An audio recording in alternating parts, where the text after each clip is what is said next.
തോട്ടത്തിന്റെ കണ്ടിന്യൂയിങ് സെഷനാണ്. ഇന്നത്തെ ക്ലാസ്സിൽ കൂടുതലായി സംസാരിക്കുന്നത് നമ്മുടെ എല്ലാ വീടുകളിൽ നമുക്ക് വളരെ സുപരിചിതമായതാണ്, എല്ലാവരും ചെയ്യുന്നതാണ് മുളക്, തക്കാളി, വഴുതന ഇവയുടെ കൃഷി രീതികൾ. അതിൽ എവിടെ നോക്കിയാലും നമുക്ക് ഏറ്റവും അവൈലബിൾ ആയിട്ടുള്ള ഇൻഫർമേഷൻ, ഇപ്പൊ മുളകിന് കായ്ഫലം കൂട്ടാൻ എന്ത് ചെയ്യാൻ, തക്കാളിയുടെ ഈൽഡ് വർദ്ധിപ്പിക്കാൻ എന്ത് ചെയ്യാൻ തുടങ്ങിയ വിവരങ്ങളാണ്. ഈ കീടരോഗ നിയന്ത്രണ മാർഗങ്ങൾ വലിയ രീതിയിൽ കർഷകര് നേരിടുന്ന ഒരു പ്രശ്നമാണ്. എന്ത് ചെയ്യാൻ, എങ്ങനെയാണ് ഇതിന് മുരടിപ്പ് വന്നു കഴിഞ്ഞാൽ ഏറ്റവും കൂടുതൽ സംശയം നമ്മളോട് ചോദിച്ചിട്ടുള്ള ഒരു ആസ്പെക്റ്റുമാണത്.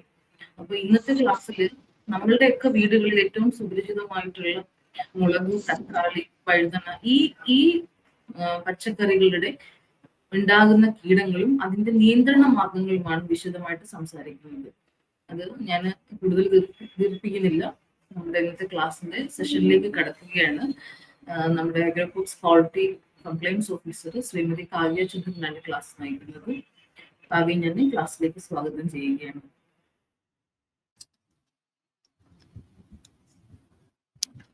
എല്ലാവർക്കും നമസ്കാരം. അപ്പൊ ഇന്ന് നമ്മൾ അടുക്കളത്തോട്ടത്തിന്റെ പാർട്ട് 8 ആണ്. അപ്പം നമ്മള് ഇപ്പം 8 പാർട്ടായില്ലേ. അപ്പം ഫസ്റ്റ് ബേസിക്കിന്ന് തുടങ്ങിയിട്ട് നമ്മൾ ആദ്യം കുറച്ച് വിളകളെ പറ്റിയിട്ടാണ് ഡിസ്കസ് ചെയ്തത്. അതിന്റെ പരിപാലനവും കൃഷി രീതിയൊക്കെയാണ് സംസാരിച്ചത്. അത് കഴിഞ്ഞിട്ട് എനിക്ക് തോന്നുന്നു ഒരു 5ാമത്തെ പാർട്ട് തൊട്ട് നമ്മൾ പ്ലാന്റ് പ്രൊട്ടക്ഷൻ, അതായത് കീടങ്ങളും രോഗങ്ങളും അതിന്റെ നിയന്ത്രണ മാർഗവും സംസാരിച്ചു തുടങ്ങി. അതൊക്കെ ജനറൽ ആയിരുന്നു. അപ്പൊ ഇന്നത്തെ സെക്ഷൻ എന്ന് പറയുന്നത് ഓരോ ക്രോപ്പ് എടുത്തിട്ട് പർട്ടിക്കുലർ ആയിട്ട് ഇപ്പം മുളക്, വഴുതന, തക്കാളി ഈ മൂന്നിന്റെയും ഇതിൽ വരുന്ന രോഗങ്ങളും കീടങ്ങളും അതിന്റെ നിയന്ത്രണ മാർഗങ്ങളുമാണ് ഇന്ന് ഡിസ്കസ് ചെയ്യാൻ പോകുന്നത്. ഇന്ന് മുന്നേ ചിലപ്പം ക്ലാസ്സുകൾ അറ്റൻഡ് ചെയ്യാത്ത ഏതെങ്കിലും പുതിയ ആൾക്കാരുണ്ടാവും. അപ്പൊ അവർക്ക് ജസ്റ്റ് ഒരു ബേസിക്സ് കാര്യങ്ങൾ പറയാൻ നിന്ന അത് കുറെ ഉണ്ട്. അപ്പൊ അവർ മുന്നത്തെ ക്ലാസ് ചെക്ക് ചെയ്ത് നോക്കുക. അപ്പം ഇതിലൊരു പ്രൊസീജിയർ ഉണ്ട് അല്ലെ, മുന്നേ നമ്മൾ പറഞ്ഞതുപോലെ. ആദ്യം നമ്മുടെ മണ്ണിന്റെ pH ബാലൻസ് ചെയ്യണം. പിന്നെ അതായത് pH ബാലൻസ് ചെയ്യാൻ നമുക്ക് പച്ചക്കക്കപ്പൊടി, കുമ്മായി ഇതൊക്കെ ആഡ് ചെയ്തിട്ട് നമ്മൾ pHനെ ബാലൻസ് ചെയ്യണം. അത് കഴിഞ്ഞിട്ട് സോയിൽ സോളറൈസേഷൻ ചെയ്യണം. അത് കഴിഞ്ഞിട്ട് നമ്മൾ ജൈവ വളങ്ങൾ കൊടുത്ത് ഗ്രോ ബാഗ് റെഡിയാക്കി വെക്കണം. എപ്പോഴും കുമ്മായവും ജൈവ വളങ്ങളും ഒരുമിച്ച് ആഡ് ചെയ്യരുത്. ഞാൻ പലപ്പോഴും പറഞ്ഞതാണ്. ഒരു 10 to 15 ഡേയ്സ് ഒരു ഗ്യാപ്പ് ഇട്ടിട്ട് വേണം രണ്ടും ആഡ് ചെയ്യാൻ, അല്ലെങ്കിൽ പ്ലാന്റ്സിന് അത് അബ്സോർബ് ചെയ്യാൻ പറ്റില്ല. അപ്പൊ അതിനുശേഷം നമ്മൾ ഇപ്പം നമ്മുടെ തൈയാണെങ്കിൽ തൈ, അല്ലെങ്കിൽ ഗ്രോ ബാഗിൽ വിത്തിട്ട് അങ്ങനെ നമുക്ക് കൃഷി ചെയ്യാവുന്നതാണ്. അപ്പൊ ഇന്നത്തെ നമ്മുടെ ടോപ്പിക് എന്ന് പറയുന്നത് മുളക്, തക്കാളി, വഴുതന ഈ മൂന്നിൽ ഉണ്ടാവുന്ന കീടരോഗങ്ങളും അതിന്റെ നിയന്ത്രണ മാർഗവുമാണ്. ഇത് മൂന്നും വരുന്നത് വഴുതന വർഗ വിളയിലാണ്. അതായത് മൂന്നും ഒരേ ഫാമിലിയാണ്, സൊളനേഷ്യൽ ഫാമിലി എന്ന് പറയും. അപ്പൊ അത് നമുക്ക് മുളകിൽ പറയാം. ഞാൻ ഒരുപാട് രോഗങ്ങളും കീടങ്ങളും മുളകിൽ ഉണ്ടാവും. പക്ഷെ ഞാൻ ഇന്ന് 4 പ്രധാനമായിട്ടുള്ള 4 മാത്രമേ എടുത്തിട്ടുള്ളൂ. കാരണം നമുക്ക് കുറച്ച് ടൈമിന്റെ ലിമിറ്റ് ഉണ്ട്. അപ്പൊ നമുക്ക് 3 ക്രോപ്പും കവർ ചെയ്യാൻ വേണം. അപ്പൊ നമുക്ക് കുറച്ച് കാര്യങ്ങൾ മാത്രം ഇന്ന് ഡിസ്കസ് ചെയ്യാം. അതായത് മുളകിൽ ഏറ്റവും കൂടുതലായിട്ട് വരുന്ന കീടങ്ങളും രോഗങ്ങളും ആണ് ഞാൻ എടുത്തിട്ടുള്ളത്. അതായത് 2 പെസ്റ്റും എടുത്തിട്ടുണ്ട്, 2 ഡിസീസും എടുത്തിട്ടുണ്ട്. അതായത് ഇലപ്പേൻ, മഞ്ഞ മണ്ടരി, വാട്ടരോഗം, കായചീയൽ, കൊമ്പിണക്കും, ഇതാണ് എടുത്തിട്ടുള്ളത്. അപ്പൊ ഫസ്റ്റ് നമുക്ക് ഇലപ്പേൻ. ഞാൻ മുന്നേ ഇതേപോലെ ട്രിപ്സിനെ പറ്റി പറഞ്ഞിട്ടുണ്ടായിരുന്നു. അത് എല്ലാത്തിലും വരുന്ന, ജസ്റ്റ് ഞാൻ ഒരു പർട്ടിക്കുലർ ക്രോപ്പിൽ മാത്രം വരുന്നതിനെ പറ്റി ഞാൻ പറഞ്ഞിട്ടില്ല. അപ്പം ത്രിപ്സിന്റെ ശാസ്ത്രീയ നാമം എന്ന് പറയുന്നത് സിപ്റ്റോത്രിപ്സ് ഡോർസാലിസ് എന്നാണ്. ഇതിന്റെ ലക്ഷണങ്ങൾ അതായത് ഇത് ഒരു സക്കിംഗ് പെസ്റ്റ് ആണ്. അതായത് നീരൂറ്റി കുടിക്കുന്നതാണ്. പ്ലാന്റിന്റെ സാപ്പിനെ, നീരിനെ ഇത് വലിച്ചൂറ്റി കുടിക്കും. അങ്ങനെ അതിന്റെ ഫലമായിട്ട് എന്ത് ചെയ്യാമെന്ന് വെച്ചാൽ ഇലകൾ മുരടിച്ചു പോകും. ഇതാണ് ഇതിന്റെ പ്രാഥമിക ലക്ഷണം എന്ന് പറയുന്നത്.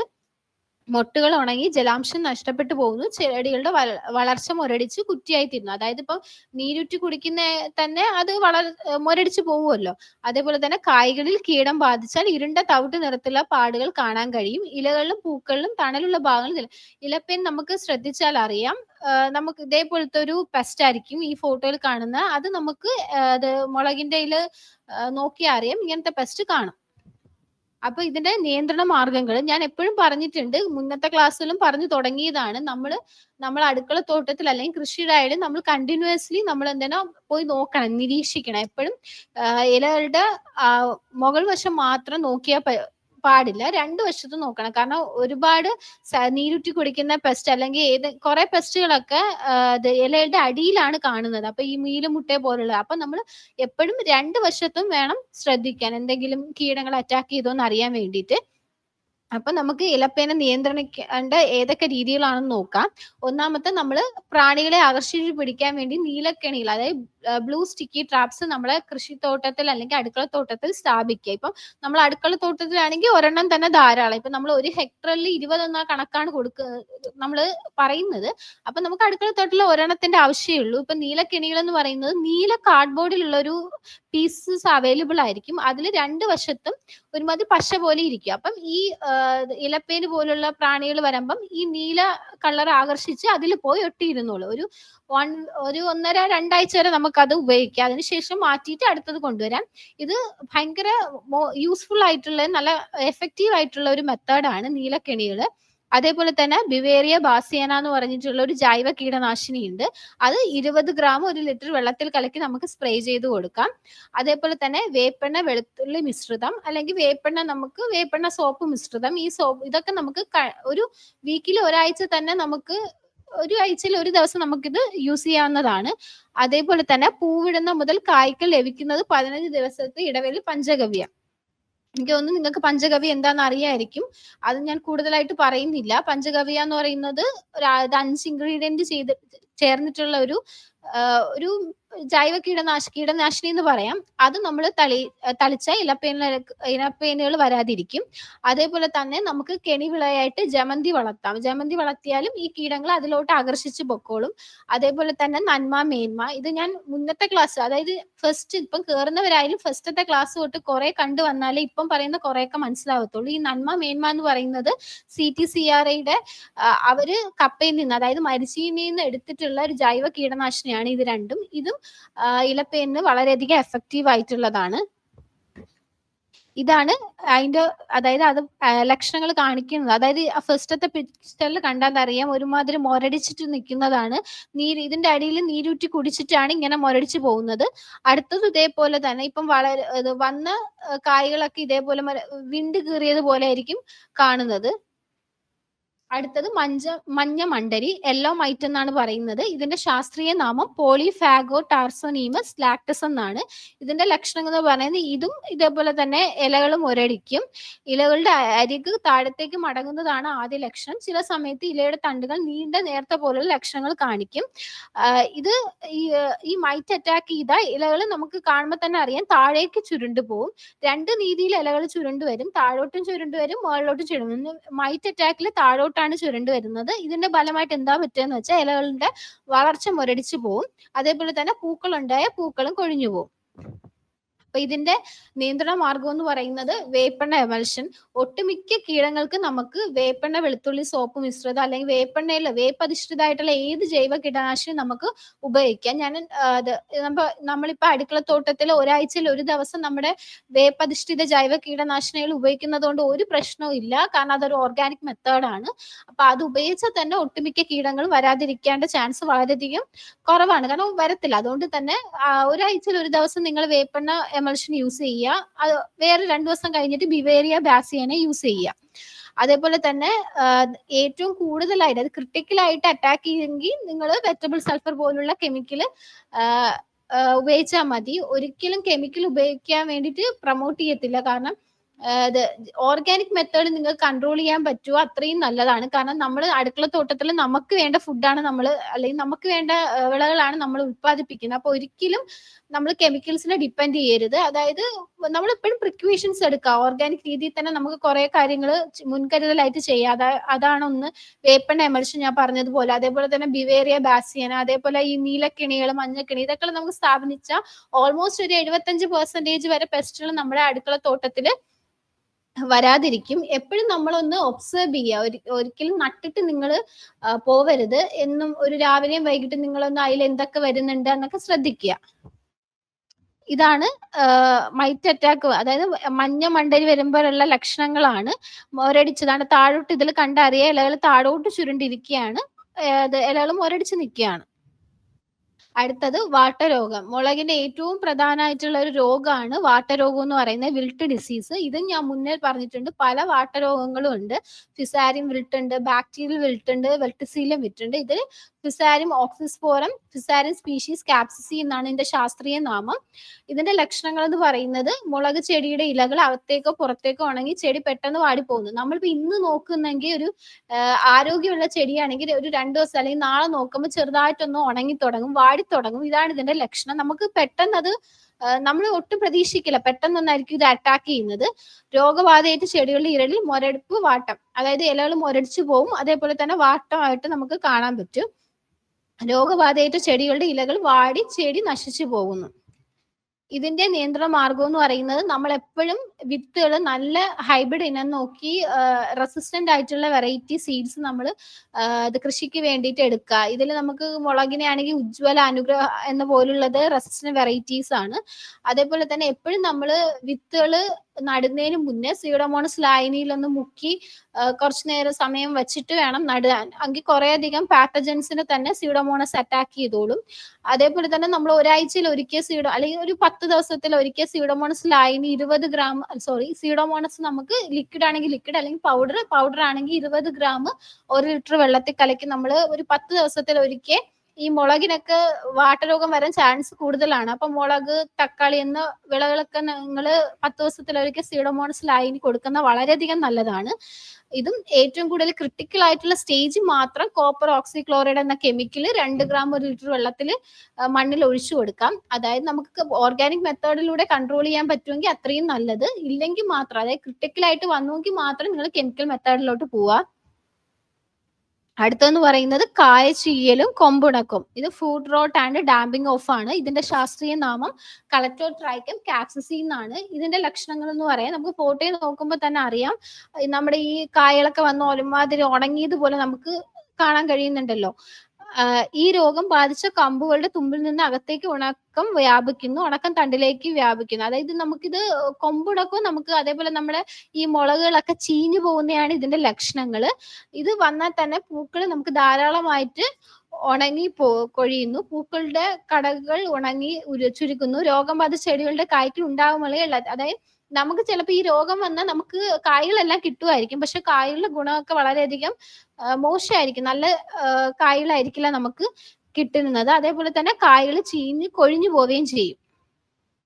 അടുത്ത ഇതിന്റെ നിയന്ത്രണ മാർഗങ്ങൾ എന്ന് പറയുന്നത് രോഗമുക്തമായ വിത്തുകൾ ഉപയോഗിക്കുക. അതായത് നല്ല ഹൈബ്രിഡ് ഇനം നോക്കി റെസിസ്റ്റന്റ് ആയിട്ടുള്ള വെറൈറ്റി സീഡ്സ്, അതായത് ഈ കേരള അഗ്രികൾച്ചർ യൂണിവേഴ്സിറ്റിയുടെ റിലീസ് ചെയ്ത വെറൈറ്റീസ് എല്ലാം വളരെയധികം നല്ലതാണ്. അതൊക്കെ വാങ്ങി കൃഷി ചെയ്യുക. അതേപോലെ തന്നെ സ്യൂഡോമോണസ് 20 ഗ്രാം 1 ലിറ്റർ വിത്തിന് ഉപയോഗിച്ച് വിത്ത് പരിപാലനം നടത്തുക. നടുമുന്നേ ഞാൻ നേരത്തെ പറഞ്ഞതുപോലെ വിത്ത് സ്യൂഡോമോണസ് ലായനി മുക്കിയിട്ടൊന്ന് നടാൻ വേണ്ടിയിട്ട് ശ്രമിക്കുക.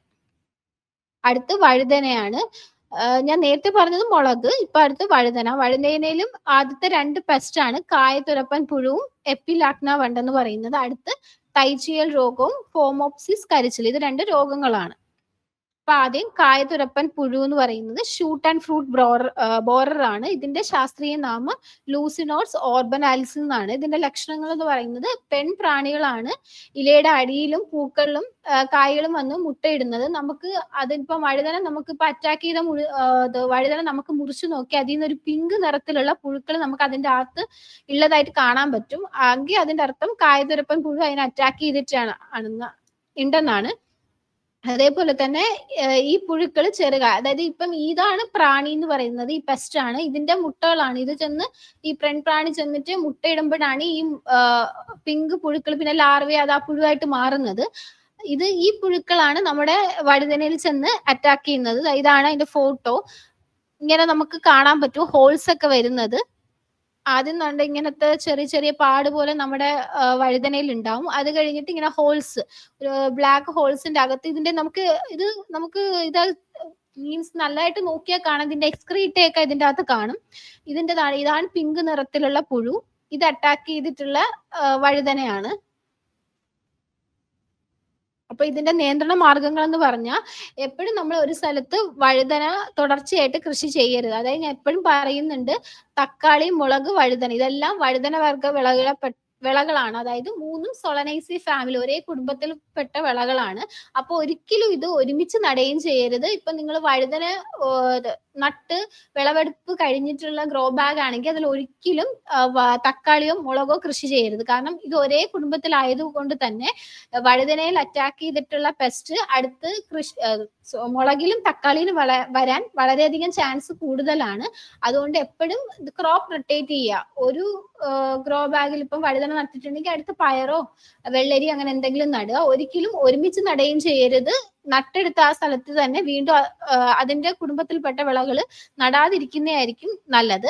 അതേപോലെ തന്നെ ഒരെണ്ണത്തിൽ തന്നെ ഇപ്പൊ കീടബാധിതമായിട്ടുള്ളത് നമ്മൾ കണ്ടിട്ടുണ്ടെങ്കിൽ അതിനെ പെട്ടെന്ന് തന്നെ നമ്മുടെ ആ സ്ഥലത്ത് നിന്ന് മാറ്റുക. കാരണം ഇപ്പം നമ്മൾ അത് കണ്ടിട്ട് അവിടെ തന്നെ വെച്ചിട്ടുണ്ടെങ്കിൽ ആ പുഴു അത് അടുത്ത കായ്കളിലോട്ട് പോയി അതിനെ തിന്ന് നശിപ്പിക്കും. അപ്പം നമ്മൾ കണ്ട ഉടനെ തന്നെ അതിനങ്ങ് മാറ്റിക്കളയുക, നശിപ്പിച്ച് കളയണം. ഒരിക്കലും മാറ്റിക്കളയുക, അതിനെ കൊന്ന് അല്ലെങ്കിൽ നശിപ്പിച്ച് കളയുക.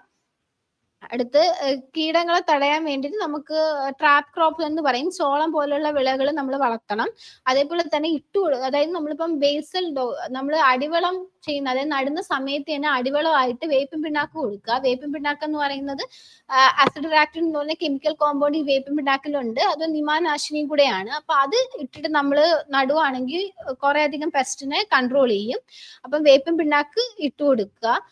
അതേപോലെ തന്നെ 10 ദിവസത്തെ ഇടവേളയിൽ വേപ്പിൻ കുരു സത്ത്, വേപ്പിൻ എമൽഷൻ അങ്ങനെ അതൊക്കെ നിങ്ങൾ സ്പ്രേ ചെയ്ത് കൊടുക്കുക. ഇപ്പൊ ഞാൻ പറഞ്ഞ കുറെ പെസ്റ്റിൽ തന്നെ നമ്മൾ കണ്ടിട്ടുണ്ട് വേപ്പെണ്ണ വെളുത്തുള്ളി അല്ലെങ്കിൽ വേപ്പെണ്ണ എമൽഷൻ ഒക്കെ. ഞാൻ ഇതാണ് നേരത്തെ പറഞ്ഞത്, ഒരു ആഴ്ചയിൽ ഒരിക്കൽ തന്നെ നിങ്ങൾ വേപ്പധിഷ്ഠിത ഏതെങ്കിലും കീടനാശിനി ഉപയോഗിച്ചാൽ ഒട്ടുമിക്ക പെസ്റ്റിനെ തന്നെ നമുക്ക് കൺട്രോൾ ചെയ്ത് നിർത്താൻ പറ്റും.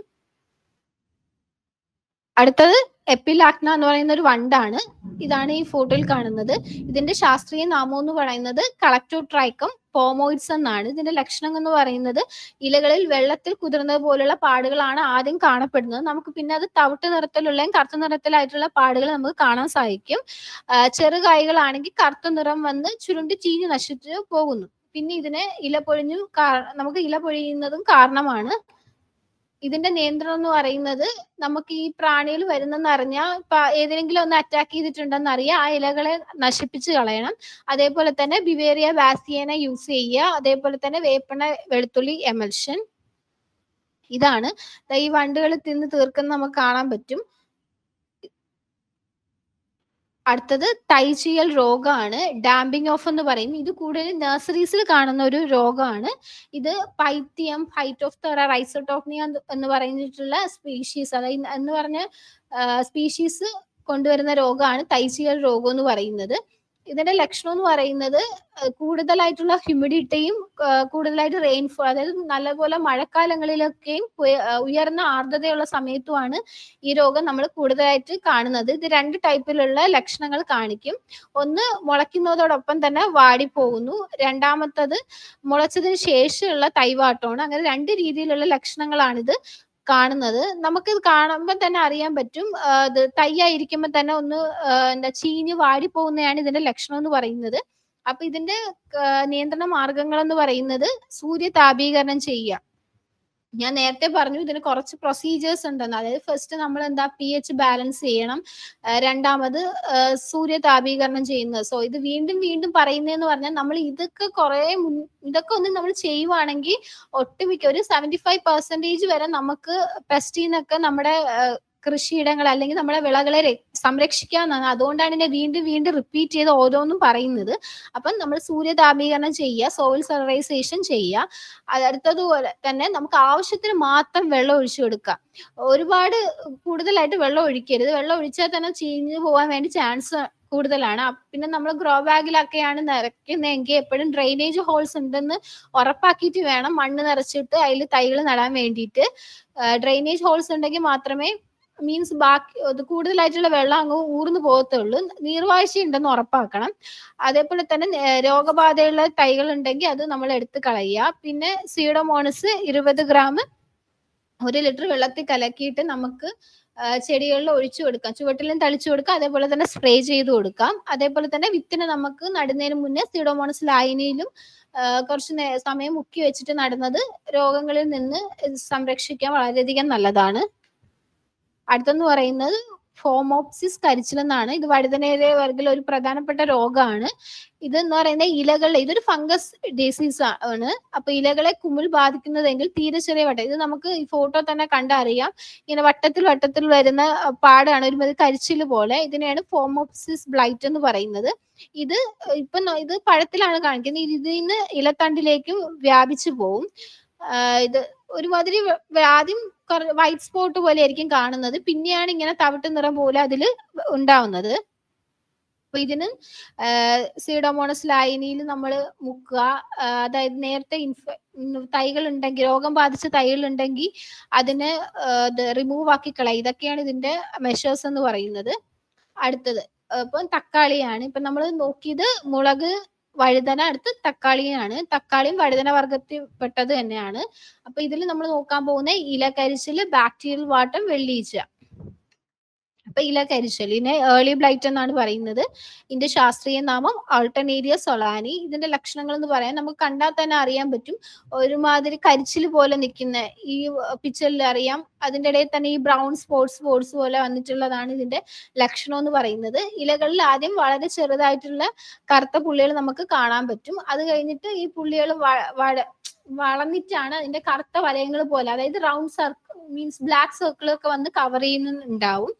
പുള്ളികൾ നമ്മളെ ഇലകളിലും തണ്ടിലും ഒരേപോലെ കാണാൻ കഴിയുന്നു. പാടുകൾ കായം മുഴുവൻ പരക്കി ഇരുണ്ട വലയങ്ങൾ ഉണ്ടാവുകയും ചെയ്യും. അപ്പൊ ഇതാണ് അതിന്റെ പിക്ചർ. തണ്ടിൽ ഉണ്ടാവുന്നതാണ് ഇത്. ഒരു ഇല കരിച്ചിൽ വന്നിട്ടുള്ളതാണ്. ഇതിന്റെ പിക്ചേഴ്സ് ഒക്കെ കൊടുത്തേക്കെന്ന് പറയുന്നത്.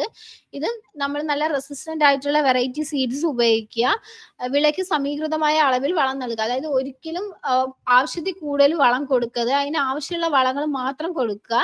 അതായത് ഈ നൈട്രോജൻ വളങ്ങളൊന്നും കൂടി പോകരുത്. അതേപോലെ തന്നെ ക്രോപ്പ് റൊട്ടേറ്റ് ചെയ്യുക. നേരത്തെ പറഞ്ഞതുപോലെ ഇപ്പം തക്കാളി നടുകയെങ്കിൽ അടുത്ത് ആ ഗ്രോ ബാഗിൽ പയറോ ചീരയോ അങ്ങനെ എന്തെങ്കിലും നടുക. ഒരിക്കലും അതിന്റെ ഫാമിലിയിൽ പെട്ട വിളകൾ നടാതിരിക്കുക.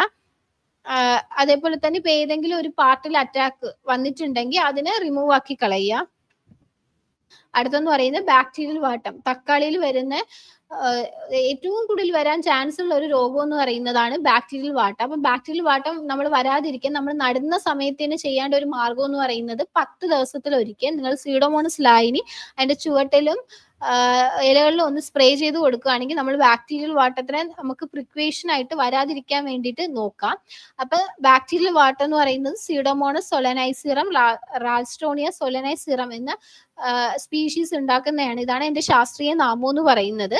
ഞാൻ മുന്നത്തെ ക്ലാസ്സിൽ പറഞ്ഞിരുന്നു പല ടൈപ്പ് വാട്ടങ്ങൾ ഉണ്ടെന്ന്. അപ്പൊ ഇത് ബാക്ടീരിയൽ വിൽറ്റ് ആണ്. അപ്പൊ ഇത് ബാക്ടീരിയൽ വിൽറ്റിന്റെ ഏറ്റവും പ്രത്യേകത എന്ന് പറയുന്നത് ബാക്ടീരിയൽ ഊസ് ഉണ്ടാവും. അതായത് നമ്മളിപ്പോ അറ്റാക്ക് ചെയ്തിട്ടുള്ള പ്ലാന്റ് എടുത്തിട്ട് അതിന്റെ തണ്ട് നമ്മൾ എടുത്ത് മുറിച്ചിട്ട് ഒരു ഗ്ലാസ് വെള്ളത്തിൽ മുക്കുകയാണെങ്കിൽ അതിൽ നിന്നൊരു വെള്ളപ്പാടിങ്ങനെ വരുന്നത് നമുക്ക് കാണാം. ഇതേപോലെ നമ്മളിപ്പം തണ്ട് എടുത്ത് വെച്ച് മുറിച്ച് വെള്ളത്തിൽ മുക്കുകയാണെങ്കിൽ ഇതേപോലെ വെളുത്ത കളറിലുള്ള ഒരു പാട താഴോട്ട് ഒഴുകുന്നത് കാണാം. ഇതിനെയാണ് ബാക്ടീരിയൽ ഊസ് എന്ന് പറയുന്നത്. ഇതിന്റെ ലക്ഷണമാണ് ബാക്ടീരിയൽ വാട്ടം വന്നെന്ന് അറിയാൻ പറ്റുന്നത്.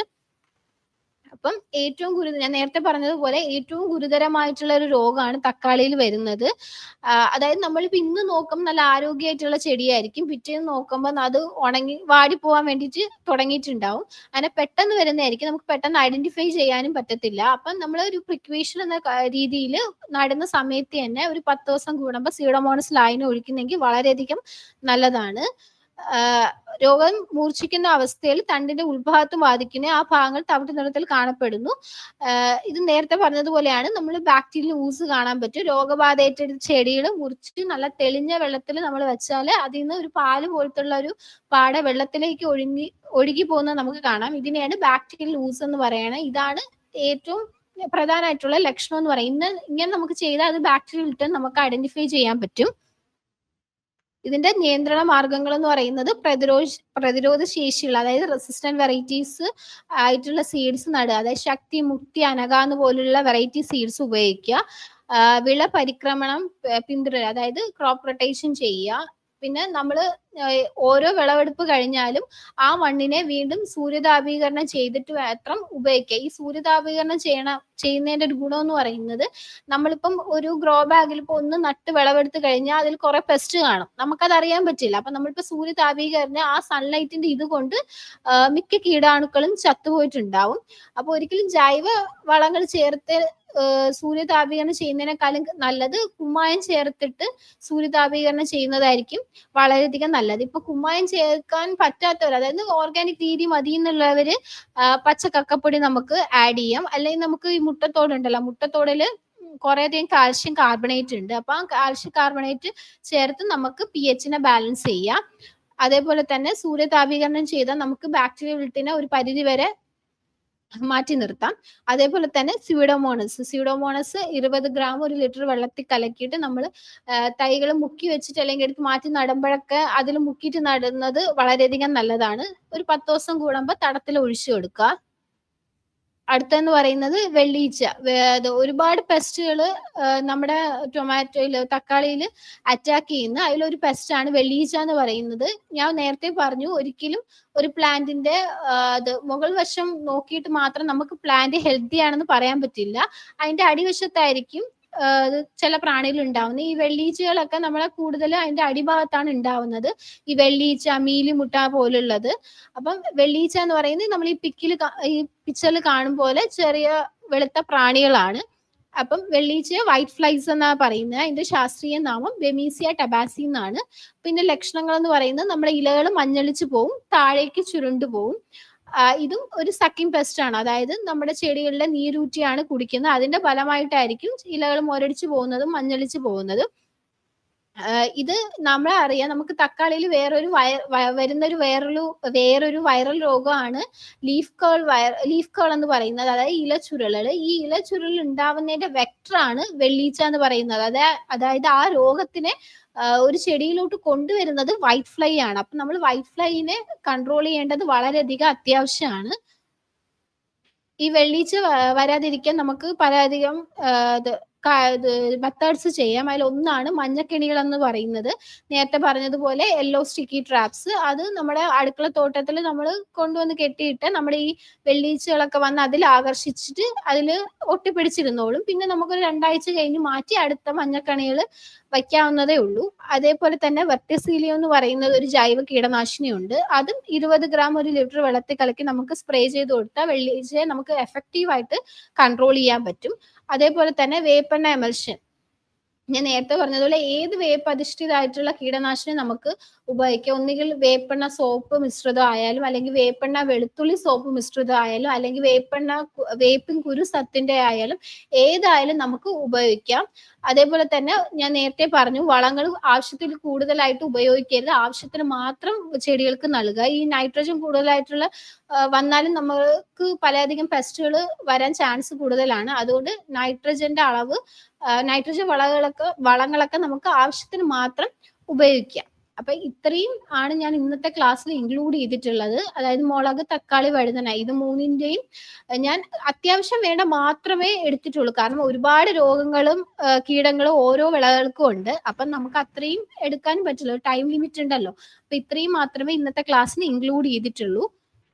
ഇന്ന് തക്കാളി, വഴുതന, പച്ചമുളക്, ഇതിന്റെ കീടരോഗ നിയന്ത്രണ മാർഗങ്ങളാണ് സംസാരിച്ചിട്ടുള്ളത്. അപ്പം ഇത് വളരെ കുറച്ച് കാര്യങ്ങളാണ് സംസാരിച്ചിട്ടുള്ളത്. പക്ഷെ ഇത് കുറച്ചുകൂടെ ഡീറ്റെയിൽ ആയിട്ട്, ഇവൻ കാവ്യ അതിനകത്തേക്ക് അതിന്റെ സയന്റിഫിക് നെയിമും ഓരോ കാര്യങ്ങളും വളരെ സൂക്ഷ്മമായിട്ട് ഉൾക്കൊള്ളിച്ചിട്ടുണ്ട്. അത് നമുക്ക് തന്നെ പുതിയ കാര്യങ്ങളാണ്. ഈ തക്കാളി അല്ലെങ്കിൽ വഴുതനം, പച്ചമുളകൊക്കെ ഒരേ വർഗത്തിൽ വിട്ട് അത് ക്രോപ്പ് റൊട്ടേഷൻ ചെയ്യുമ്പോൾ തക്കാളി നട്ടതിനകത്ത് വീണ്ടും മുളക് നടാൻ പാടില്ല എന്നുള്ള ചെറിയ ചെറിയ വിവരങ്ങൾ. അപ്പം നമ്മൾ എപ്പോഴും ഒരു നല്ല അടുക്കള തോട്ടത്തിലേക്ക് പോകുമ്പോൾ ഏറ്റവും ഇമ്പോർട്ടൻ്റ് ആയിട്ട് നമ്മൾ ചെയ്യേണ്ട കാര്യമാണ് കീടരോഗ നിയന്ത്രണ മാർഗം.